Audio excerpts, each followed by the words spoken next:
Hello everyone, it's me, Clayton. I just finished watching Jumanji, Welcome to the Jungle.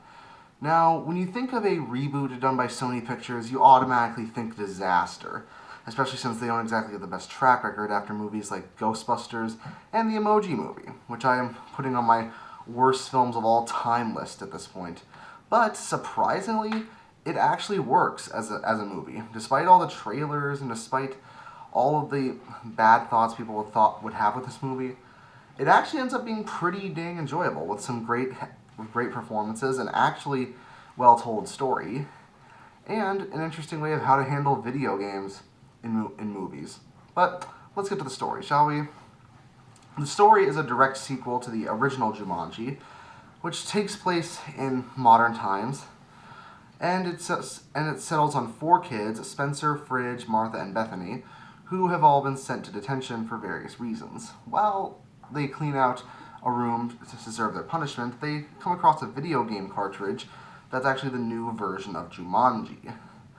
And when they select the characters to play to pass the time, they end up in the game as these said characters, and they have to find a way to get out of the game before they each die 3 times, which means they'll be locked in the game forever. Now, updating Jumanji like this is actually an interesting idea, considering that with the popularity of video games, it makes much more sense. And I think it's more visually interesting than just having a bunch of animals in modern-day suburbia. Here, we actually get to go to the jungle that Robin Williams' character, Alan Parrish, ended up in all that time ago. We remember Alan Parrish from the original movie?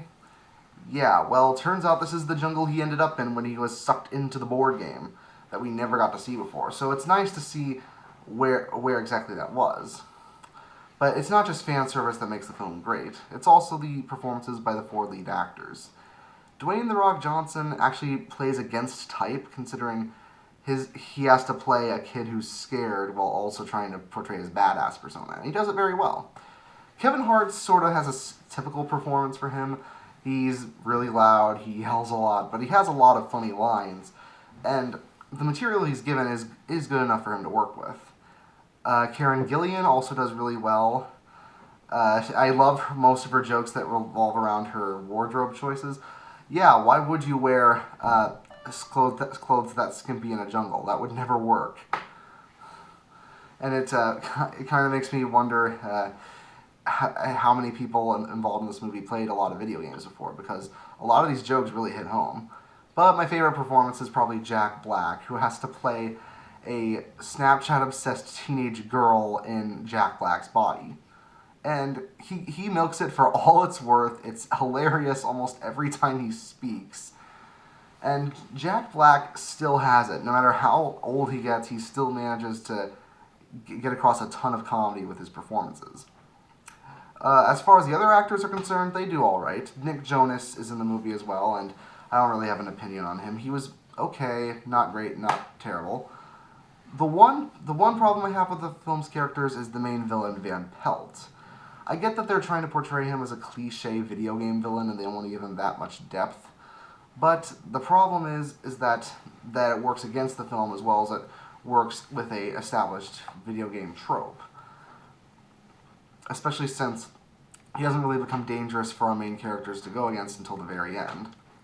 Also, when you keep cutting back to him, it's not really clear whether or not it's a cutscene in the game, like the self-aware joke that Spencer makes early on, or if it's just working in typical movie logic. It's never really said. I would have preferred if they made more cutscene jokes, considering those scenes were probably the ones that interested me the least throughout.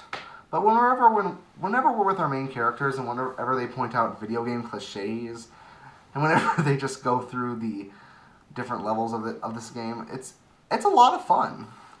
It's sort of like an old school adventure film, like Indiana Jones mixed with Jumanji, if you will.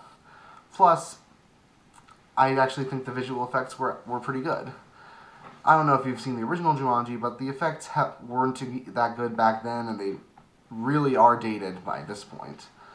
And here, they've been touched up a lot, and it's one of those things that makes me realize a reboot for the film actually wasn't a terrible idea.